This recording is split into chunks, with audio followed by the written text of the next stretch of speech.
Мекенди коргоочулардын күнүнө карата жазаларды аткаруу мамлекеттик кызматынын кайтаруу жана күзөтүү департаментинде атам, апам жана мен мыкты аскердик үй бүлө аталышындагы спартакиада өттү.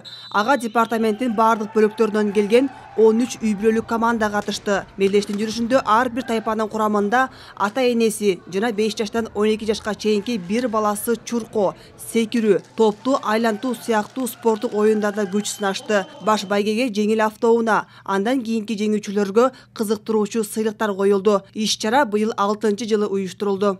Албетте, мекен тапшырган жооптуу кызматта үй бүлөдөгү ден соолук, үй бүлөдөгү ынтымак бул аскер кызматкеринин ишмердүүлүгүнүн күзгүсү. Андыктан биз ошол баалуулуктарды бекем кармоого толугу менен шарт түзүп берүүгө түздөн түз милдеттүүбүз. Ушул спорттук мелдеш жылдан жылга жаңы кулач жайып, жаңы күйөрмандарды өздөрүнө тартып, жаш муундарды патриоттуулукка, намыскөйлүккө, кең пейилдүүлүккө үйрөтүүгө түздөн түз өбөлгө түзүп берип жатат.